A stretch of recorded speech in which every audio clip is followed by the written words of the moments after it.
Hey, everybody, really excited for this guest and topic today. We talk about the disruptive change that AI is making in telecom and much more with an innovator in the field at Optiva. Michele, how are you? I'm doing very well. Thank you, Even.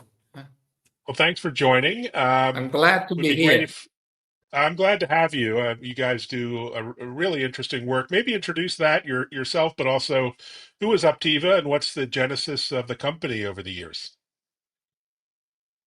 Yeah, let me do that.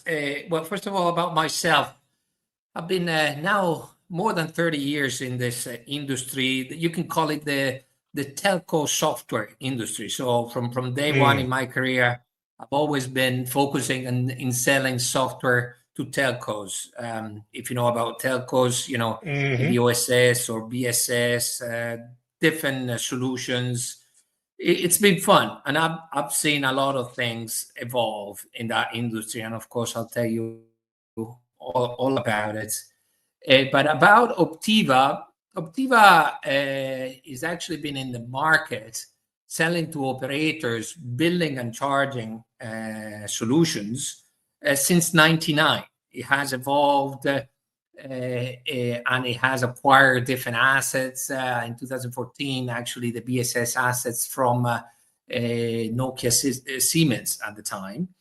And again, has been in the market selling worldwide successfully BSS solutions, billing and charging solutions.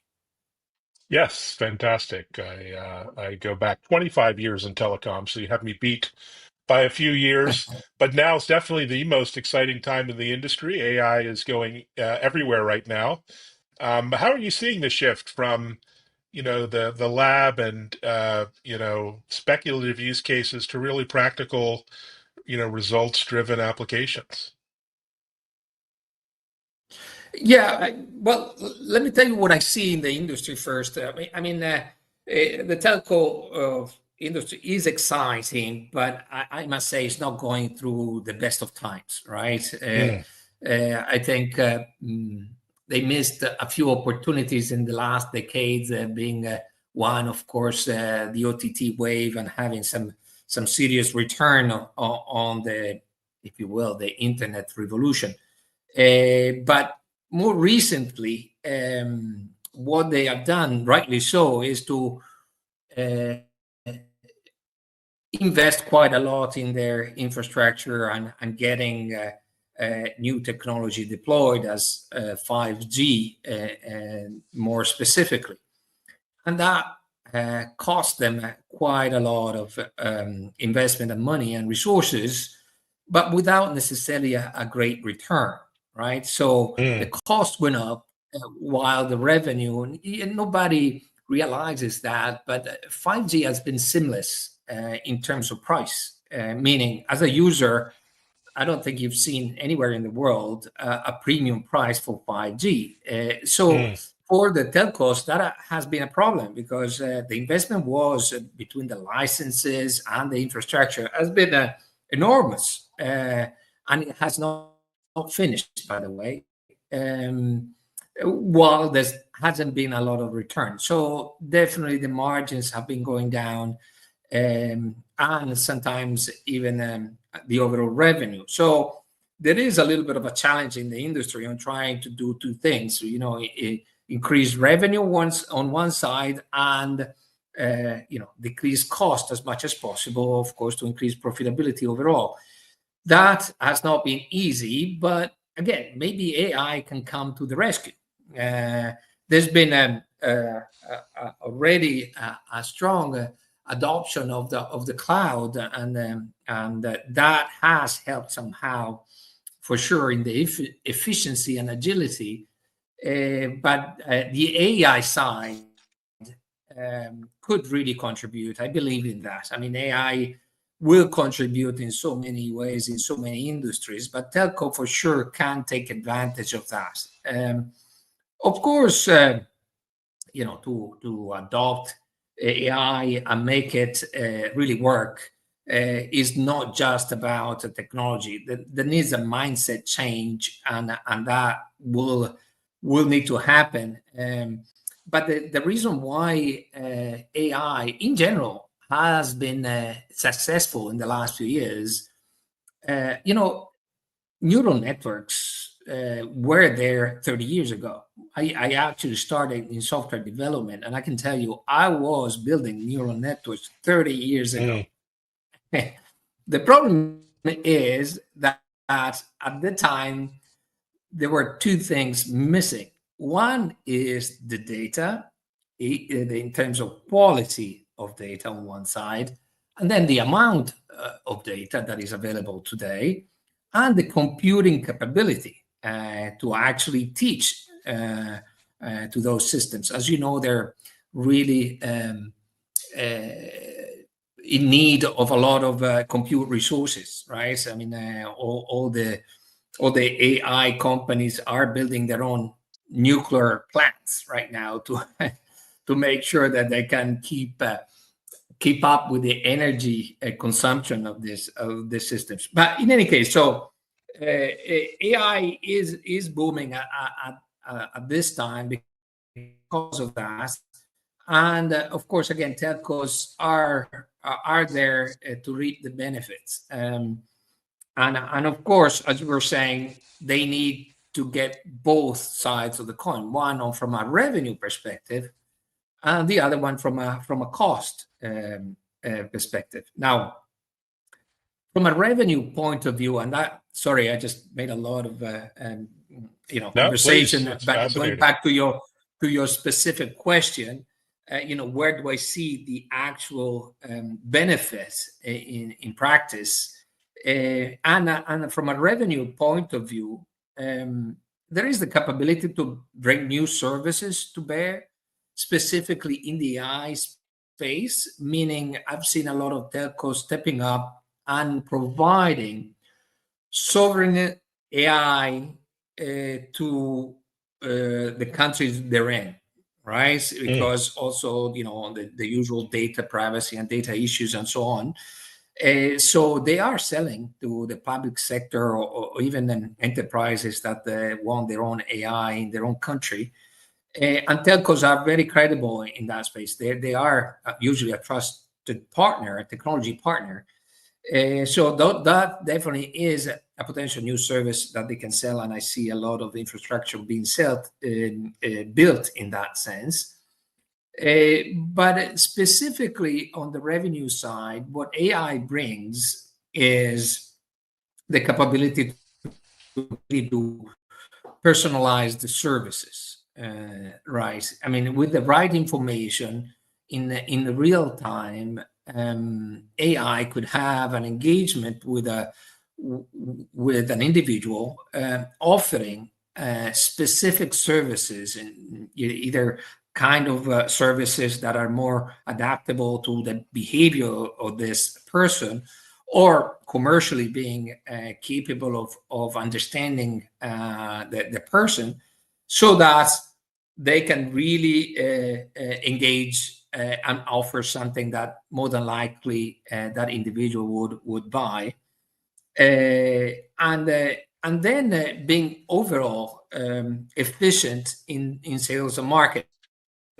And on top of that, provide dynamic pricing. And that's where things, at Optiva, in that particular area, we do two things. One, we have the so-called AI agents that can help. So that kind of interaction that I was talking about, where you can personalize offers, or just being efficient in a conversation with customers, but also bring dynamic pricing that can personalize on the spot, or even during the service lifecycle pricing for the customers.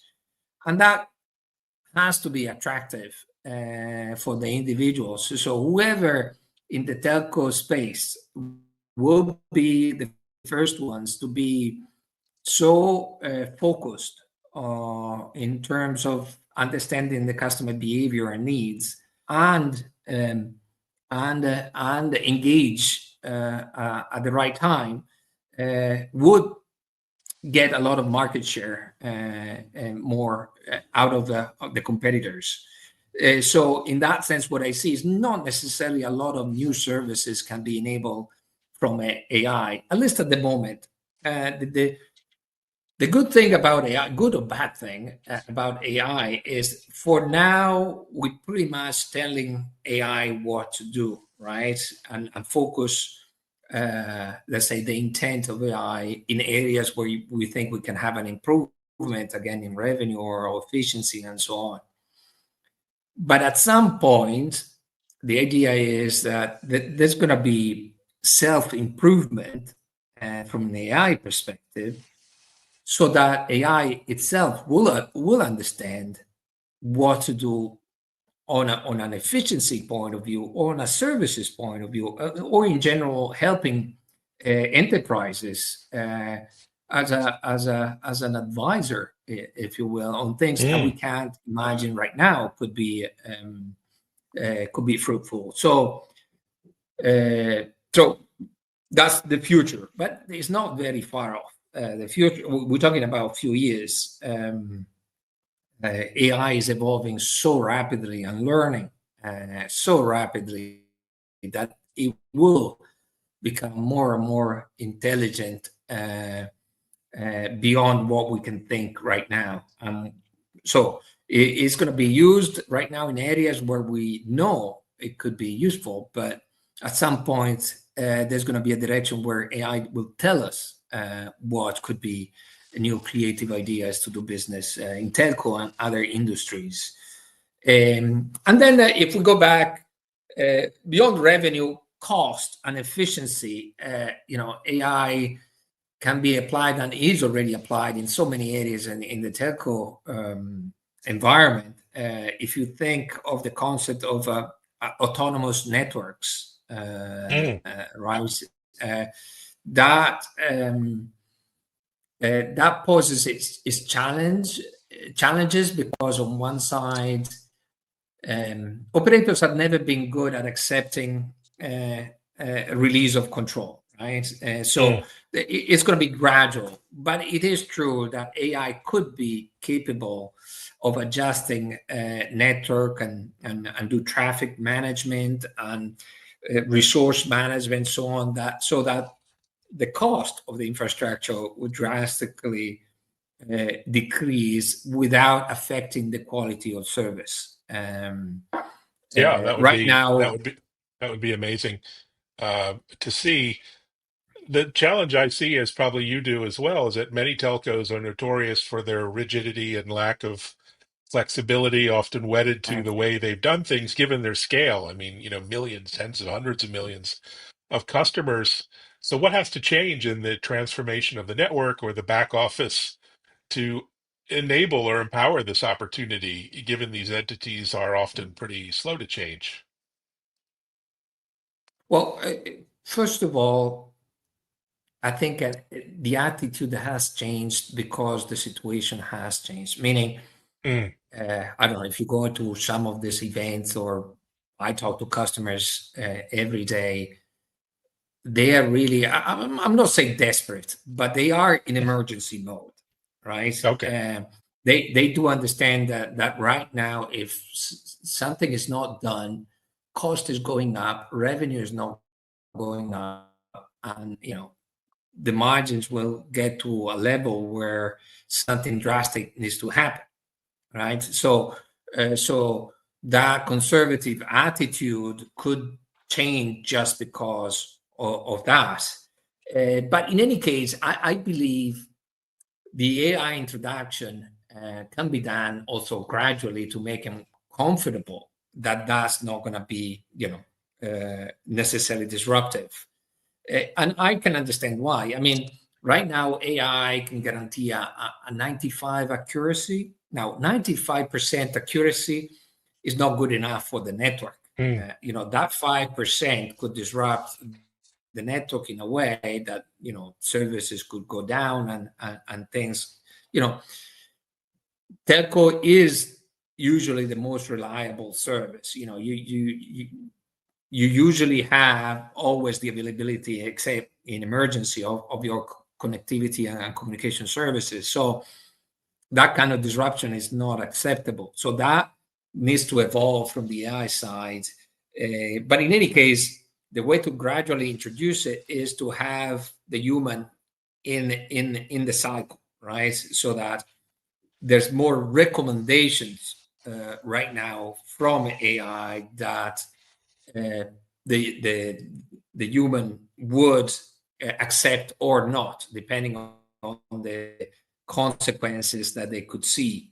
But it is true that sometimes, especially the low-level tasks, which could be really impacting, can be automated without a lot of disruption. But again, it's a gradual introduction in the network. And also another important thing is really understanding the intent. So what I mean is, if you let AI go and you don't give the right level of intent on what they could do and should do to the network, and they don't have the right targets and objectives, they could go into a direction that is not the right one. And of course, the intent is not always easy to define, right? Of course, it's customer experience, yes, but you can't do the best customer experience without impacting cost or things like that. So there's a lot of variables that need to be tweaked that AI needs to understand before it can be autonomous. So autonomous network it is achievable, but it will take a while before we're going to have a true autonomous network in a telco right now. But it is Yeah. feasible, and I'm sure it's going to happen. So, the space you're in is a hugely important one, but billing and charging and OSS systems really don't get the spotlight. Um, but how critical are they to this transformation and monetizing AI services and driving some of the change that's happening? Well, in Optiva we do BSS systems. The Mhm. BSS systems are the ones that are taking care, let's say, of the billing and charging. But what does it mean? It means having the capability to go to market with the right price, with the right service, and then engage with customers even after the service is instantiated, so that they're happy and they continue to be happy. So that customer interaction and the back end that allows for that happy, let's say, interaction is owned by the BSS systems, and that's where we're bringing innovation with AI, of course, in what I was mentioning before, like again, true personalization of services, the concept of the segment of one, right? Meaning, usually telcos and any industry, you have your segments that you're targeting, and then you're doing your offers and in terms of products and services according to those segments, and you adapt them. Think if you have the segment of one, so each individual would have its own offer and service because of what you know of the individual. And when you get to that level, you get the right service, the right price, a happy customer that definitely will more than likely buy from you. And funny enough, the data is there, right? And that's an important thing in the billing system, in the BSS systems in general. Of course, for the current customers, you usually have enough information to understand the user's behavior, the tendency of buying, and different things that would allow you to really tailor the service. But of course, if you look at the traditional BSS, very monolithic, very rigid, very, very difficult to Mm. change a pricing plan. I mean, 6 months. So this is a dream. But if you do adopt technologies, and we have been doing this both several years ago on the cloud side and now with AI. We always try to be ahead of the curve. You can offer that. So the personalization of services, having an overall efficient sales and marketing interaction. That's another thing. You have this intelligent agents. We have three, actually now we have more than three. We have five, I think. Every day we come up with a different one because it's so exciting, actually, even. But the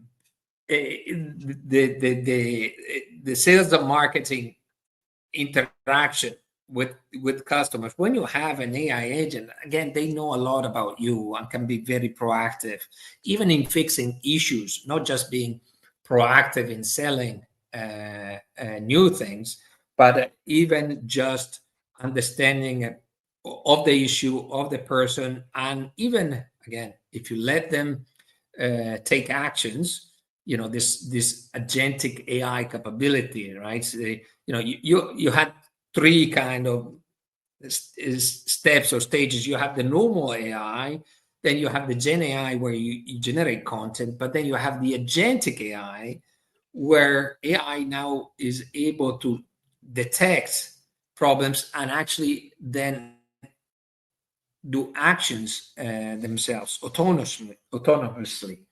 And that's where using that, we have the agents that I was talking about. And that it's amazing because, again, conservative attitude would not be conducive for that. But if you let an intelligent agent interact with a customer, they could have conversations both on the selling side or the customer care side, that they could be totally autonomous. Actually, I was reading Vodafone adopted an intelligent agent in their customer care, and now 70% of the cases are without a human interaction. Wow. So you understand on their side, that's how much call centers and so on are heavy on cost. So less customer care and call center cost, and happier customers because things can be solved quickly right there on the spot, right? So and then going back to Optiva, dynamic pricing, we are doing a project called the Catalyst Project. I don't know, in the TM Forum environment, which is one of the major influencer in the industry in terms of OSS and BNSS. So in that project, what we're doing is providing a dynamic pricing capability. This is with the operators like AT&T, STC, and so many others. But the interesting thing is, when you apply AI, you can really apply dynamic pricing that could be, again, useful for the customer, but also useful for the operator, because it could be using resources that are usually dormant. So it's a more efficient use of the infrastructure, and it's a better pricing proposition for the customer. So that's Yeah, that's amazing. uh, I love the work that you do in the TM Forum. There's a big meeting in Copenhagen coming up. I'm sure you yeah. guys will be there as well. Unfortunately, I can't make it, but you can't beat Denmark in the summer. But, it is a tough time to be a telco, but it's also a great time to be a telco customer, because, there's never Yes. more choices, options, pricing is amazing. You're seeing more niche players enter the market. We've always had MVNOs, but the choice variety is amazing. I mean, I have five eSIMs, three on my iPhone and two on my tablet, and wherever I'm traveling around the world, I have different options. How are these new entrants, the niche players, the MVNOs, reshaping the whole competitive dynamic, and what does that mean for your business? Okay, so basically, what is happening is, again, the customer behavior is changing and has already changed, actually. I mean, we are so used to have everything ready, user-friendly, instantly available, with the, Mm. I don't know, the social media, whatever service you get these days, we're kind of spoiled, right? So telcos are well known, again, for not being too much proactive on trying to target different needs of the so these MVNOs are filling some gaps, right, in the market. And it is true that for a telco that has millions of subscribers, it's difficult to have, again, always everything available. Mm. Going back to the segment of one, it's a really nice vision, but they already have so many plans that it's sometimes even confusing, right, for a customer. These MVNOs or new entrants in general are very focused. They understand their segment, and they understand exactly what their segment needs. So they go to market. They're nothing but really a very efficient sales organization. So it is good for the operator to have those MVNOs on their side, because they are aggressive in getting new customers. And at the end, yes, the operator might lose some margin, but in return, will get absolutely more subscribers that they would ever get with their own offering. So it is obvious that the MVNO is becoming now a more attractive proposition for the MNOs, for the operators. In the past, they've seen as actually a problem, a challenge, because they could cannibalize against some of the margins. But the good operators that have a vision and this, especially the challengers, of course, right? Mm. The guys that are trying to aggressively increase the number of subscribers. But in general, I've seen it in US, and I could say that T-Mobile is probably the most aggressive one and successful one in that sense, whereby they understand that an MVNO is actually a very aggressive channel to market, that it is good to embrace them, or even proactively trying to engage with them. And I see operators now having their own sales teams to trying to get MVNOs, or even in general enterprises, large enterprises that are subscription based, and go to them and say, hey, why don't you add the mobile service on top of your subscription services, and we'll do everything for you. And that I don't know, the Costco of this world in US, it could be millions of subscribers, and that you get instantly, right? So it is an attractive, so it's an attractive segment, and we understood that. So as Optiva, we focused on both. We focused on the operators, giving them a platform to entice MVNOs, make it easy for them to be onboarded, and then giving them the agility to do everything they need to do with their pricing and go-to-market capability. And then helping directly some of the MVNOs that want to have their own BSS, right?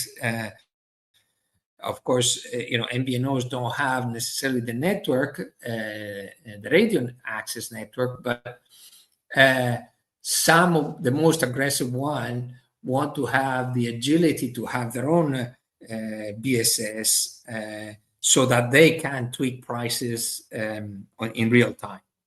And of course, the MVNOs, I think the most visionary ones are starting from day one with the AI in mind. Because again, being a very aggressive sales organization, AI is wonderful. in helping you out in sales, for all the things I've said before. Fantastic. Well, so much opportunity ahead.